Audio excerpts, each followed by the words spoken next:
August 19th, 2003, a bomb attack carried out by Al-Qaeda on the Canal Hotel in Baghdad, Iraq, killed 22 humanitarian aid workers, including the United Nations Special Representative of the Secretary General for Iraq, Sergio Vieira de Mello. Thus, the United Nations General Assembly adopted a resolution designating August 19th as World Humanitarian Day to advocate the dignity of people affected by armed conflicts and for the safety and security of aid workers. Sergio Vieira de Mello was for a short 1 year, 2002, the United Nations High Commissioner for Human Rights before accepting the very difficult post in Iraq. Those of us who knew him, as I did as an NGO representative to the United Nations human rights bodies in Geneva, had high hopes that his long experience in many crucial posts for the United Nations High Commissioner for Refugees and his natural dynamism would open new doors for NGO impact on human rights issues. I had known him earlier when he was the United Nations Special Envoy for Kosovo, as the Association of World Citizens had been particularly active in promoting negotiations during the conflicts which led to the breakup of Yugoslavia.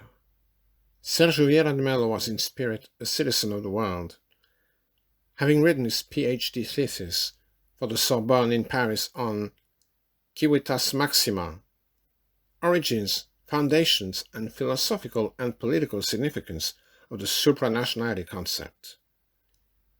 His memory serves as a guide to all of us as we pass in front of the Palais Wilson with his statue, the Palais Wilson housing the office of the High Commissioner for Human Rights. The Association of World Citizens stresses that violence is an unacceptable response to conflict at any level, within the home, the community, the state, and between states. At the international level, threats of violence have resulted in a culture of militarism, with an immense stockpile of weapons, of armed forces, and often armed conflicts.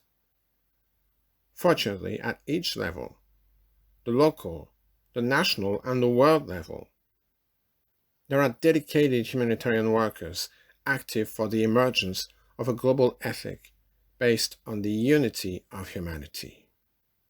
The future is dependent on the collective action of people working together to ensure a positive change in world politics toward a world society based on a climate of trust and mutual understanding.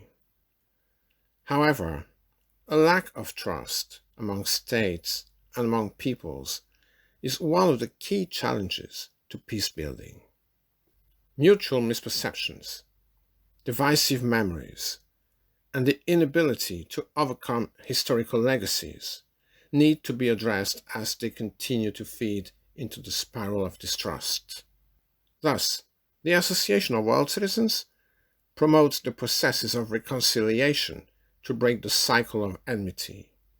It is crucial to realize that reconciliation is a gradual process, that in many cases requires small steps before long strides can be taken. Vision, leadership, risk-taking, and a sense of personal responsibility are vital for advancing reconciliation processes. The Association of World Citizens pays a tribute to all aid humanitarian workers for their crucial contribution to the welfare of peoples in need.